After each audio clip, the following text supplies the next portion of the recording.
Are you ready? We both have our yellow shirts on. Ready? Yes.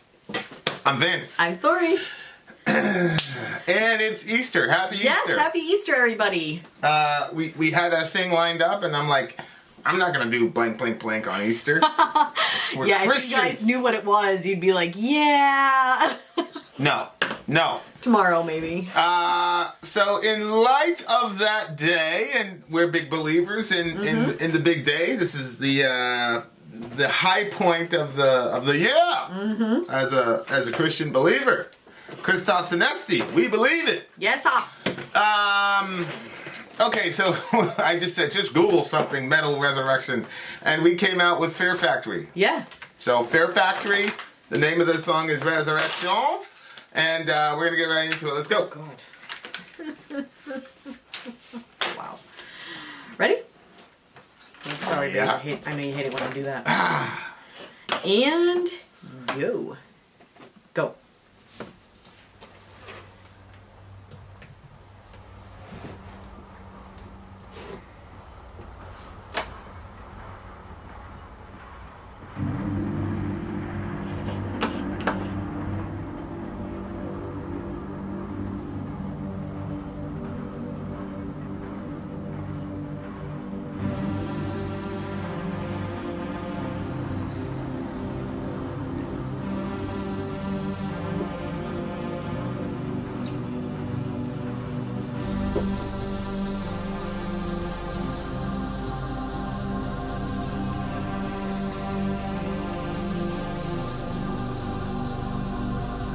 Consumed with memories that proceeded to die, given the chance to bury, like the slipping away.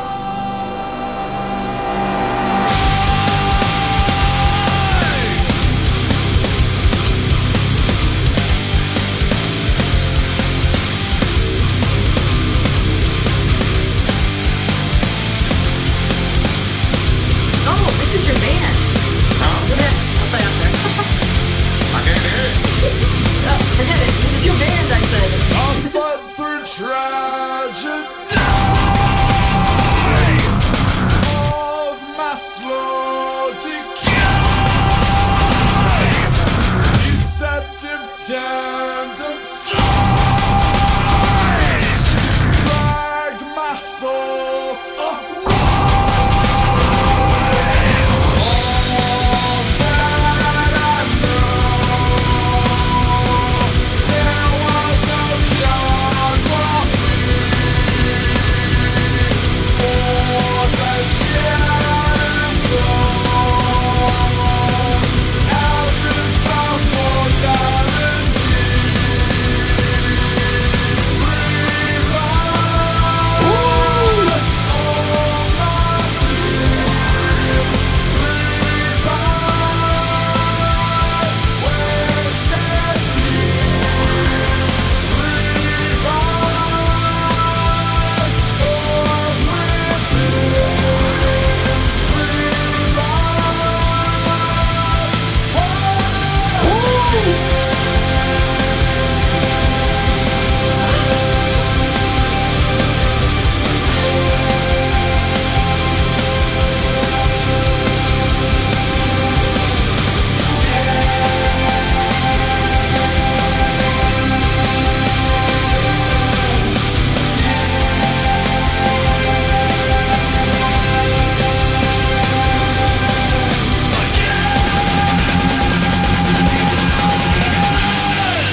Let it play out. Let it ring out.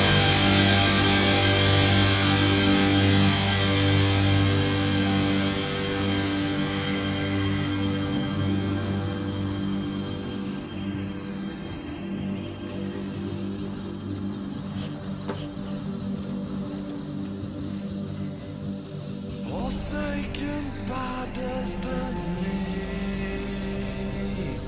forsaken by my own mind, I must remove my my skin to see belief in your eyes. All that I know, there was no cure for me. Was that shattered soul, absence of humanity. Revive all my fears. Revive wasted tears. Revive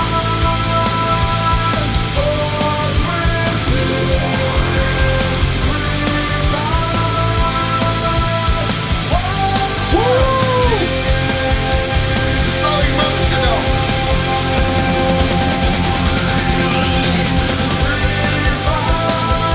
Oh, confetti's coming down. Oh, confetti's coming down.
Oh boy, oh boy, oh boy.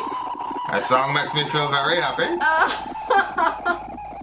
I could see that. Huh? I said I could see that. At the beginning, I was like, hey, this is your band. Because I remember seeing some Fear Factory CDs in the basement when I was cleaning when I first moved in here. Yeah, that was,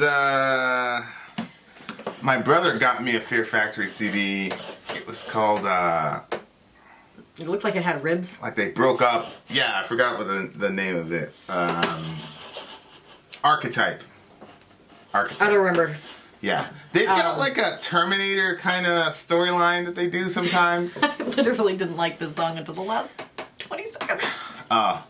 Yeah, I love this song. It's very like, I can see how people be like, yo, that's corny, it's a corny song. But considering it's Easter and the lyrical content, Yeah, yeah. it was just very, very like, you know, very uplifting song, man. Yeah, I Revive mean- a hope for mankind, Yeah. touch the sky, see Yeah. all the little glittery things, you know, hitting the ground. Yeah, okay, alright. Remember we went to that Hillsong concert? They had all that glitter at the end. That was I pretty cool. actually don't remember that. Yeah, you're too busy being miserable. Probably. This was a cool song. I loved it. I love it. I know you're probably not gonna like it, but I like. You don't like stuff that, but go ahead. Oh my gosh. Not that I don't like stuff you like. It was just like, I don't know, I didn't really like the sound of it. And then I was like looking at you and I'm like, why is he getting so much joy out of this? How come I Well, can't I like... was thinking. I mean, you know, like, I'm sure, you know, Burton C. Bell had, you know, was using the resurrection archetype for probably some sort of storyline that had nothing. I mean, it says Messiah right there. You know, the messianic story is just it's such a great... it's the story, best it's yeah. the best story, Yeah. and it gets retold over and over and over again, Right. because that's how powerful the story is, where Right. there was once a pristine environment, and then because of, you know, human frailty or flaws, everything gets ruined, and then all the hope for, you know, a rescue is gets focused on this Yep. guy, Yep. but then the guy has to die in order for it to be accomplished. Yep. I remember when you first told me that story is everywhere. Yeah. And then I started noticing it, and I was like, oh my gosh. Yeah. Oh, look, there it is again. Oh, look. Yeah, that's when I introduced you to the concept of a Christ figure in literature. Yeah, yep. And, you know, Terminator has one, you know, John Connor. I'm just going to have to turn my chair like this. Okay. I'm cricking my neck. Terminator has one, you know, John Connor, JC, his initials are JC. Yeah. A lot of times they'll do that. They'll actually put, Grapes of Wrath has one. You're not done reading that book, so. No. So I'm not going to say, but yeah. Actually, it was funny because I had a Jewish teacher in AP English, and she was actually the one that introduced me to the concept of Christ figure in literature. Oh, really? It's very interesting. And then we figured out who the Christ figure was as we were reading along Grapes of Wrath. So very interesting stuff. It absolutely changed the way I looked at a lot of literature because I'm like, oh, I bet, whoa, yeah. Neo. Yep. The Neo was like crazy because in the end he actually says it is accomplished or something like that, which is what Jesus said on that, and he's in a cruciform, you know. I think that I wouldn't have had the same experiences. Like, I wish that I would have known that information young, but at the same time, it wouldn't have affected me like it affected you because you saw a lot of secular work and I didn't. So seeing secular work and seeing the beauty in the resurrection story within that work is crazier, you know, than. What? Than seeing it in Christian work. Like, obviously, if a Christian artist, right, you're like, oh, yes, I see what you're doing there. Right. But when, you know, somebody who's not even a Christian, that's not even their thought process or belief system, it recognizes the beauty of the story of sacrifice and, you know, then it's like, oh, okay, all right, yes, I see. Yeah. It is a very good story. Yeah. And, you know, Frodo. Yep. You know, where, you know, Lord of the Rings has like a couple Christ figures, and Frodo is probably the main one. You know, he ends up with a scar or a wound that kind of never heals, and he bore so that he could save the world. And yada yada yada. Right. So, and he was the only one that could bear it. Right. He was the only one pure enough to bear. You know, like again, like there's this concept of like the frailty, right. But you need someone who has a pure heart, but that person has to be sacrificed.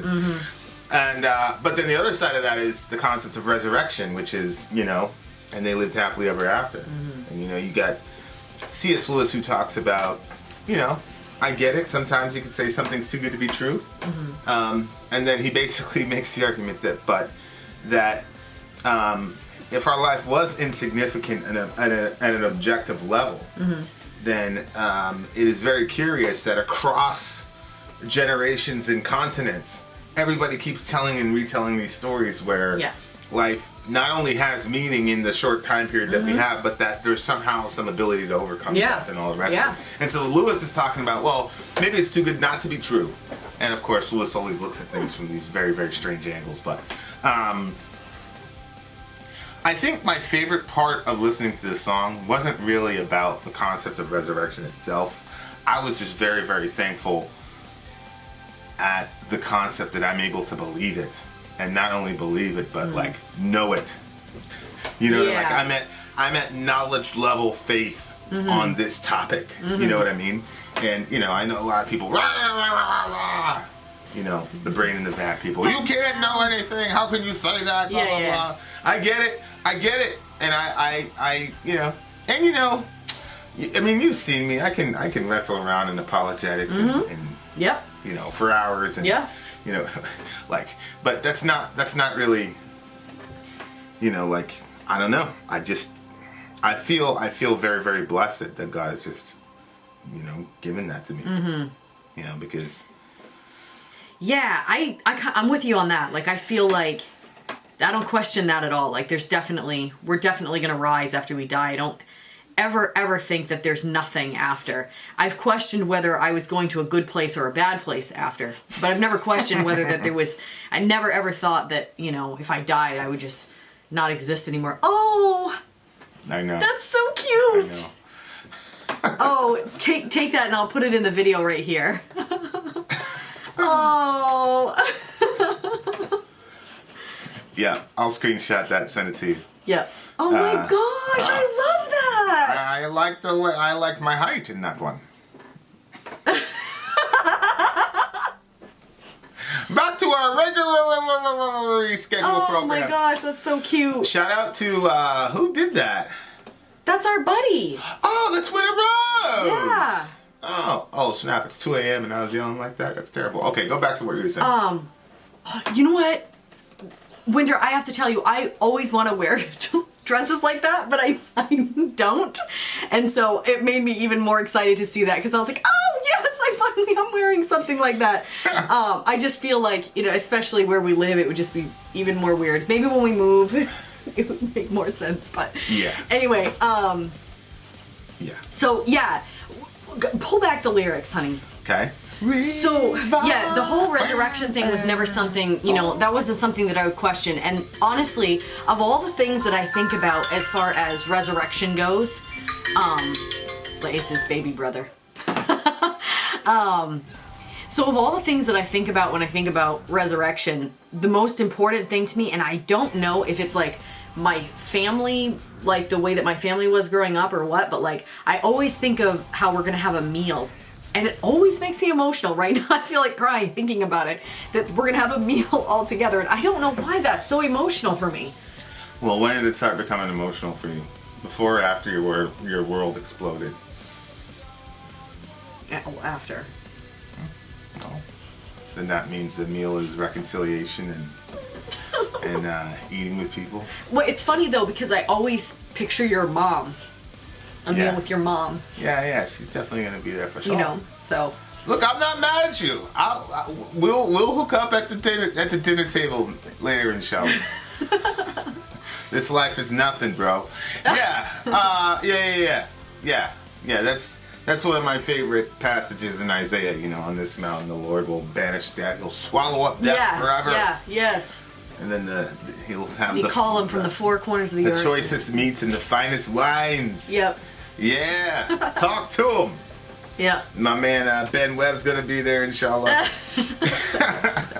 And he'll still be insulting us. I'll be like, are you allowed to do that here? Yeah. Ben's like, I found myself in the same situation. Yeah, and then Ben would like, because he always crosses the line, he'd look at Jesus, he'd be like, hey, I'm like, Ben! Don't. There's still a little, button in the Yes, when they go boing and they shoot or they go down. Stop me, my neck! Ben would be the only one that would find some way to F up salvation. Yeah, there's no way. There's no way to get kicked out once you're in, but we... Yeah, Ben would find a way. Where's that Ben figure? Yeah, Ben would find a way. Stop it, we're so terrible. We shouldn't even joke about something so horrible. He would cross the line. He would. Yeah, if you've been in our firesides, you know which Ben we're talking about. My chest is full of the bullets I've taken on Ben's behalf. I know. All the concerned emails. I know. He sent me an email, this big long email. He's like, "You and Sori are socialists, and I'll prove it." So I'm reading the whole thing. I was in the shower, I was reading the whole thing. I said, "Yeah, I like all this stuff, Ben. What are you talking about?" He was like, "Well, read it to Sori." Shout out to Ben. He's definitely gonna be there, inshallah. Oh man. Oh my gosh. Yeah. So it's just when it wasn't Screw Tape Letters, it was The Great Divorce with C.S. Lewis. Mm-hmm. And the first guys that were talking to each other, the guy that was in heaven, so this guy had come from hell, and he's got a shot to get back into heaven, Yeah. And then there's this other guy that's talking to him, and like for the first 5 minutes, the guy's happy, he's jolly, he's full of all this love and all the rest of it. Oh, this is that one you were listening to on tape, yeah? Yeah, and the guy that came out of hell was like, "Well, you're a murderer." And he goes, yeah, I know, but we talk, we're good. Yeah, it's all right, man. And it was like, and the guy was like, "What? I'm not gonna go to the same heaven as a murderer." And then the guy was like, "Well, the only other alternative would be hell." And the guy was like, "That's right, that's where I'll go." Yeah. It was unbelievable. Yeah, well, that concept of being so judgmental that you would keep your own self out of heaven is actually very well done, I think. Well, sometimes I kind of I got we got atheist friends or whatever, and they'll say if people like you are in heaven, I can't wait to go to hell. And a lot of times they're like, "Huh." But ever since I read that book or whatever, I've always kind of been like, it makes me uncomfortable now because I'm like, that's a form of judgmentalism. Right? This guy had right to judge a murderer. The guy was a murderer. But then that spiritual pride kept him out of, he didn't want to go in the same places because he's beneath him.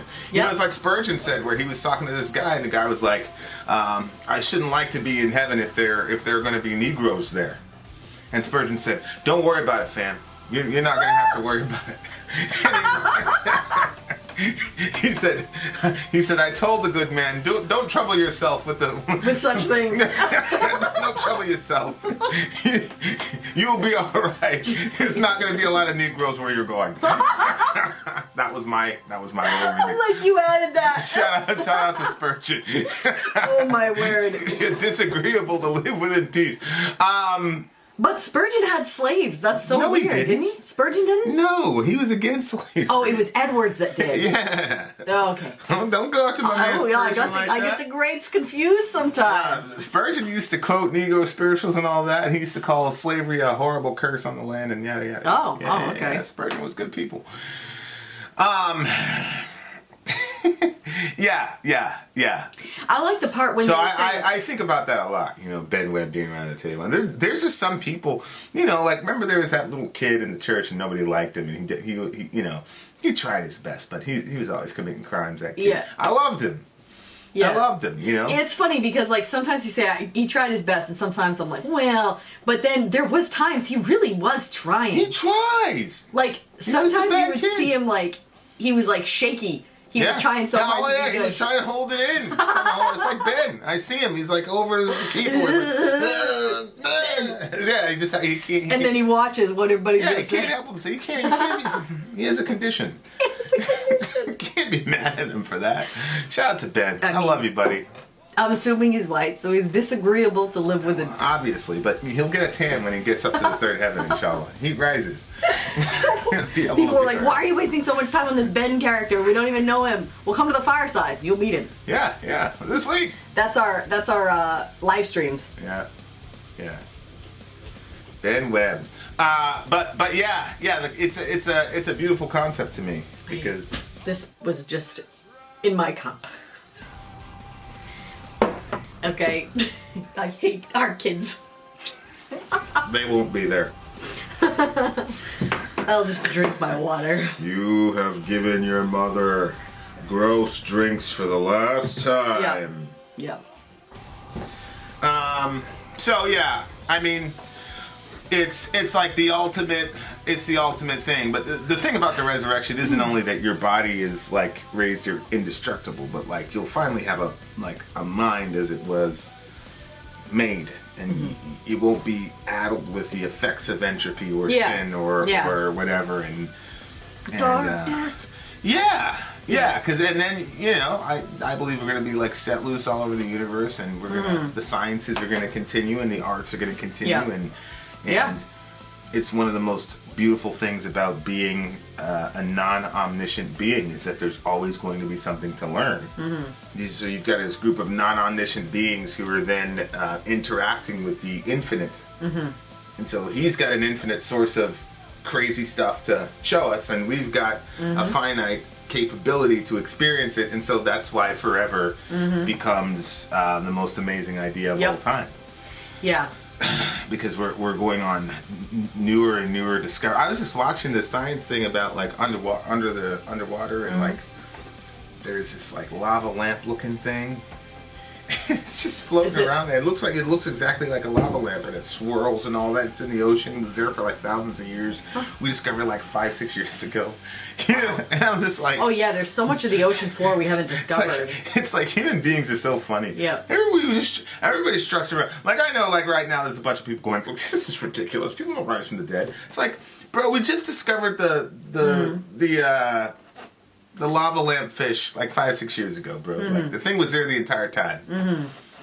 Like human beings are so funny sometimes. It's like because you haven't seen it, it never existed before. Yeah, I kind of part of me feels like I think that the Bible talks about, you know, faith it's grace. It's something that's given to you that you have that you didn't earn. It's just 100%. And so that's 100%. One of those situations where I look at because I have a hard time. I have a much harder time believing that all of my sins are forgiven and that I don't have to do anything to fix that. Right. That's a harder one for me. Like, Yeah, you have to strive to enter the rest. I really do. Yes. But with you know, I never faith, really understood that text until I met you. No, I'm being serious. I bet.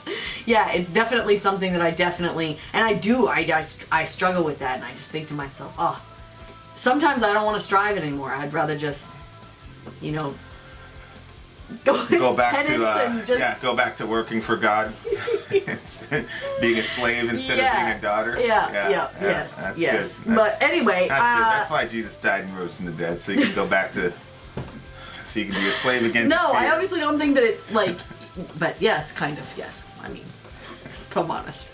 But anyway, like, no, I mean, when it comes to faith about resurrection and stuff like that, like, for me, it feels like it takes no faith at all to believe that God created the world. Yeah, I'm with you. And the same thing is true about, like, resurrection and stuff. I feel like it just, that takes no faith for me whatsoever. It's just... I agree. And I think that what you said, faith, like, almost to the point of, like, it is to the point of knowledge where you're like, no, that's it. Yeah. There's you can't convince me otherwise. As much literally nothing you can as say. much as I know that you're next to me is as much as I know that Jesus rose from the dead. That's okay, where for I'm at. you, but for me, it's even more so. Right. Because I'm like, well... Right.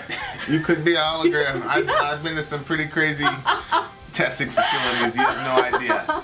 Yeah. No, I agree. Yeah, so... I agree. But that's why, like, when Yeah, I hear you, but, like, believing that God could forgive you for your sins is yeah. But that's a hard one. Yeah. The closer you But come. I don't have a problem believing that he forgives other people for their sins. That makes complete sense to me. Right. And I don't have a problem believing he forgives me for my sins. Well, I know. I know he does. You readily forgive yourself for your sins, too. It's true. And I don't. I don't forgive myself easily for what I do. You don't forgive me easily either. But then I go... Yeah, no, I don't. But and God then I did. want you to punish yourself a little bit. Yeah, but I can't. Jesus Yeah. took my punishment, so I'm not going to punish myself. I'll just go play Fortnite. Like, that's it? That's it. I'll do some push-ups or kettlebells or something. Yeah. You'll be like, I'm sorry I was harsh. I'll just wait like, wait for you to catch up to the gospel. Stop it. You're like, I'm sorry I was harsh with you. And I'm like, yes, I like hearing that you're sorry inside, you know? And I'm like, oh, okay, I forgive you. And then you're like, so anyway, and then you like move on. I'm like, well, I mean. There's no problem. There's no self-flagellation. No gifts to appease me? Nothing? I'm here. I'm your gift. I'm your gift. Oh boy, this is so That's terrible. why it's called presence. Yeah, yes. Yeah? That's what I've heard. Yeah, that's what it's called. The joy of the Lord is your strength. I don't know. I mean, yeah, look, stuff, like, and it's so funny because, like, I'm not having a good time. Last couple days, last weeks have not been fun for me. But when I really focus on this thing, man, whew. You know, I like when he was saying revive, because revive. that to me, it's like, it's all inclusive. It's so many different things. It's, Yeah, you know, all my you feel like you're in a fears. dark hole. You feel like that you're Wasted overwhelmed. tears. You're full of anxiety. Yeah. Feel like you've lost yourself. Your self-esteem is, all off kilter. Maybe you can't find a job. You haven't been able to find a job. You can't, all these different things, but just revive. Like, come up. Like, I think that, when it's all said and done and it's over with and we're, exploring the galaxies or whatever, I think that we're going to look back and we're going to be like, wow, how did we not know how valuable we all were? Or how did we not know how small we all were? Because, remember, like, people used to believe that the Earth was, like, the center of everything? Yeah. And then, like... People still do. Well, not if you do a little bit of research. Remember those pictures that were taken? Robson Genis. We saw that thing where he was arguing for heliocentrism over geocentrism. I mean, come on. Yeah, but he's kind of crazy. But shout out to Robertson Genis. Love you, buddy. I mean, like, what is it? The pale blue dot? Yeah, that's your boy. But what about it? Like how big we are and how small we are. At the same time. Like how Pretty crazy paradox. we are small, but our value is immense, and the distance between the two of those is ridiculous. Oh dear Mackenzie, you are worth the world and everything in it. You know where that's from? No. I just made it up. Oh, okay. I was like, it's yet another thing you've told me and I've forgotten. So sorry. Yeah. But why does he say revive all my fears? I don't know. Maybe it's just talking about human experience. You know, you get scared, you have a human But why do you want to revive fear? Revive my fears? Or is he maybe saying that's better like, than feeling nothing? or maybe he's saying revive me out of my fears? Like, well, maybe it ends with revive a hope for mankind. So maybe what he's saying is, look, if you completely turn off and shut off all your emotions, you'll be out of pain, but you'll lose your humanity. Because it says up there, absence of humanity. Huh? I wouldn't say that. Absence of humanity, right? but why do you say I must remove my skin to believe in that? Like I said, they had like a Terminator type. Oh, that's right. Concept. So there's a storyline here. I mean, I'm not sure, but they have like a Terminator type concept in a lot of their records. So, yeah. you know, and like I said, Terminator did have a Christ figure in it. You know, John Connor, JC. Yeah. So, yeah, man. Revive a hope for mankind. As people, you know, I mean, at the end of the day, man, like nobody really believes that like we built pyramids and skyscrapers and satellites and we went to the moon. We did. We really did. We went to the moon. We did all this crazy stuff, and then here we are at the same time, like everybody's being held hostage by microbes so small we can't see them. Yeah, I know. Yeah. And so it's like you've got within humanity this ridiculous paradox. And I think that, you know, the Christian worldview is the best way to explain it and solve it. Which is to say, you can be undone by microscopic beings because of sin has weakened you. You know, it's like it says in Isaiah, now you become as weak as we. All the kings and the mighty men of the earth go and take their places and wait for you to come down into Sheol or whatever. But at the same time, there's this concept of resurrection where it's like you'll be indestructible and you'll never be confined to your house ever again. You know, and that's the ultimate. A lot of people misunderstood Psalm 91. Like, you know, when you were saying like no plague shall come to your house and da da da da da da da da.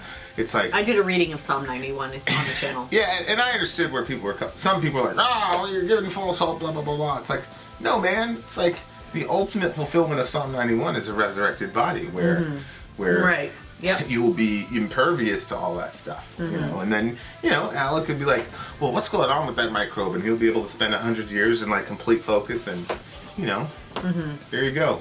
Shout out to the big homie Alec.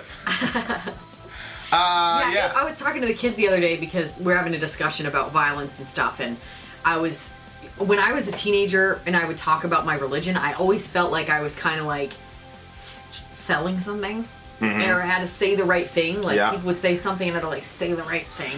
But now it's just like, I think it's just the older that I get, the more I realize it's literally the only answer. Like when I was going over that violent stuff with them, and I said, okay, so you do something violent, and then somebody, what do you think that they're gonna do? Because you've obviously insulted their pride. So you think that they're just gonna sit back and let that happen? Right. Or do you think that they're gonna come back at you with violence, possibly with more people, and then, you know, and it was, you know, watching Johan's eyes when I was talking about this and saying like, when you start violence, that's why Jesus said, if you live by the sword, you die by the sword. Like if that's your way of life, violence is gonna come back at you. It's not just a one-way violence. And when it's like that, it's just violence after violence. And I said, that's why before the flood, it was like, and the whole world was just filled with violence, was because that's the way that people were acting, you know, an eye for an eye and a tooth for a tooth. But then Jesus comes along and he says, you know, turn the other cheek. And I remember people when I was a teenager and, you know, when people would find out I was a Christian, they would criticize different things about the Bible. And I wasn't very good at answering questions, but they would criticize the turn the other cheek thing. And they would be like, so you would literally do that? I literally would have. And I took it very literally. Like if somebody literally comes up and slaps you in the face, let them slap the other side of your face. Even though now that I'm older, I don't think that it meant, okay, if somebody slaps you, you're supposed to say, please, here's my other cheek. Like, I don't think that that's what it means. The concept is whatever's happening, like, and then you bring in the stuff about, like, you know, a soft answer turns away wrath and different stuff like that. Like, you kind of encompass all of those things. But if you react with violence to violence, it's just going to continue, and then the whole world is filled with violence. Well, yeah, the other thing about the concept of turning the other cheek is that it's also, and this is not a very often discussed in the Western world for obvious reasons, but turning the other cheek to the other person also is a form of shaming them. Because it's like, you know, we were talking about how we all handled violence, and Ian would talk about how when people would go after him physically, he would drop and put his hands over his head. And it basically stopped it from happening because because now everybody's looking at this guy like, yo, man. Yeah. So when you actually pretty smart. But. Yeah. So it was a survival mechanism for him, but that's pretty close to what I think Jesus is saying, because it puts the shame on the other person with the physical altercation to say, because remember, these guys are operating in a shame honor culture. So it's like, you smacked that guy, and so initially you're bearing the shame because somebody smacked you. But then if you turn the other cheek and say, well, do this one too, it has a lot of psychological effects. It's like, did it not hurt you? So everybody's looking at it like, well, that guy must not have been hurt because he's telling to hit him again. You know, it's like when guys say, oh, you're hitting like a girl. And then if you hit the guy again when he's not resisting you, from a public perspective, even in the hood, people would be like, yo, man, what's wrong with you? And so, I take the turn the other cheek thing very, very literally for that reason. Now, whether or not I can apply it in the real world is something that, inshallah, one day I'll be able to. It'd be supernatural. Well, I mean, there have been situations where I think I've handled that. I've done that, you know, pretty well, you know. Yeah. You know, and then there are other times. If it's a female doing it, I'm pretty good. If the guy doing it threatens to kill me and threatens to throw me out of a window, you know. Or even that time that guy threw the bottle, remember? That? Yeah. Yeah, I remember that. Yeah, so. But anyway, but I mean, ultimately, like, you know, to us, it's stuff we can debate about and go, I don't really know if we was turning another cheek. But like, to Jesus' first followers, man, like, that's life and death. Like, all these are life and death decisions, which they did not want to. Yeah. You know, like, the disciples were not like, yeah, let's just go along with what... I was talking to somebody one time on the channel, and we were disagreeing about something, and he said, yeah, the author of Mark seems to have some vendetta against the disciples because they keep getting portrayed as buffoons. You know, and I'm like... Well, maybe that's because the guy was trying to be as real, true to life as possible. But anyways, they were regular people, man. You can't tell these guys in their 30s, let somebody smack you and turn the other cheek. They wasn't about that life. Ugh. They were packing heat and carrying weapons, bruh. But for some reason, something happened, and after that, all of them just went willingly to their deaths. To their deaths, and I sometimes beside their family members. Yeah. Yeah, and I you know, it's very... I always ask myself, is your compelling. faith that strong? It's very compelling to me. Well, not now, but he'll give you dying grace when it's time for you to die. That's the only conclusion I come to. Because there's like some stuff that I'm like, oh no, I would do that. Like, I would do that thing. I would do that. But that's one of them, like, oh, my kids? Yeah, I just been in situations where, yeah, I mean, people have gone after our kids before. You know. And yeah, but there's times where they would, like, you know, crucify their kids or something. Like, I just can't even... Yeah, right. And I, you know, Jesus said, if you're faithful, will you be faithful with much? Like, there are times, like, there's a guy that, like, significantly went after our kids. And I was there, and he knew that I wasn't going to harm him. But if we were in any other... and it wasn't because I'm a tough guy. This guy's, like, in his 60s, and he's, like, 128 pounds soaking wet. Like, and he's just... He took a bunch of water and threw them at our kid, like dirty mop water. I wish that we could put a clip of... You're just... You're stupid because you're stupid. I might. We might put that up there on Patreon. You have to edit that video. Yeah, I think I could edit it enough where we could put it... Yeah. We'll put that... You're stupid because you're stupid. You're stupid. I was like, I think you said, like, Jesus thinks you're stupid. But yeah. And so, like, we've been able to, you know, we've had little instances where, you know, somebody did something reckless to us and the kids, and we were able, God gave us the grace to be gracious and to, you know, I told the kids, like, well, you get a little batch of persecution, good for you. My kids were Well fine. done. They loved it. Oh yeah. They love the persecution element. You know. I mean, look, if you're around me, like, Yeah. you're going to fall in love with the concept of jihad. Yeah. Just- It's just when in my mind's eye when I look at it, it was like, you know, the kids were. You know what I mean? I don't know. I don't want to say too much, but Yeah, I mean, hey, it's all right. they were Inshallah. making little babies out of Play-Doh. I know. I would actually love to meet that guy in the third heaven too, man. That would be such a cool moment. I think he shut down his shop and everything. He didn't even do it.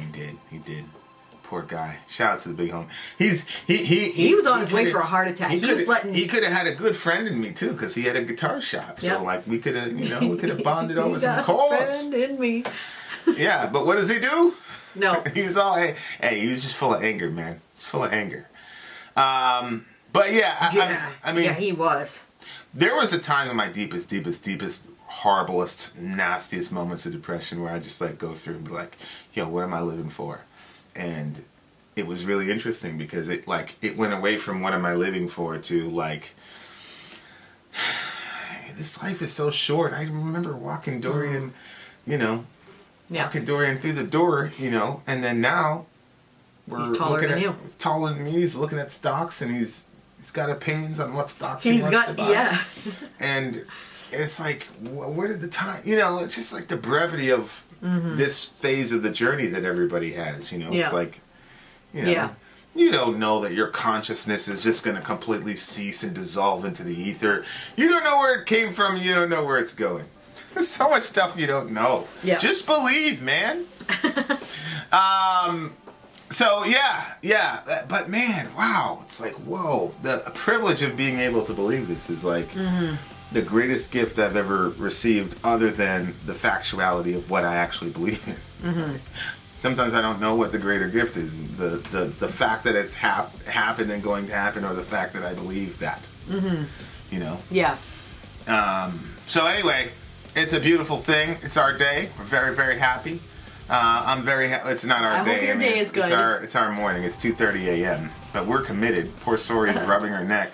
Shout out to the guy who sent us that email. You know what I'm talking about? I do. They're looking out for. Yeah. She's got a pinched thoracic nerve. Yeah. I'm pretty sure it's not anything having to do with her brain, but shout out to you for that. No, it literally happened the night Vin and I stayed up till 7 a.m. playing Fortnite all night, and I was leaning up against the wall, and my neck was cricked when I was doing it. And I just have this terrible habit of not like speaking out when I need something, especially he had all the pillows, I had one, and instead of just saying, hey, give me some pillows, could have been that simple. Yeah. I put myself in excruruciing pain for days. She likes doing things the hard way. Oh gosh, I replayed that so many times. I'm like, all I had to say was, give me some pillows. That's all you had to say. That's all you had to say. What do you give It's this so song? ridiculous. 10 for me. 5. Suck for a while. Alright, I'm not even gonna argue with her. You'll have to take that up with Ben at the resurrection. Then out. Oh, sorry, out. Gone. Or cross, huh? I didn't put in double. I did piece.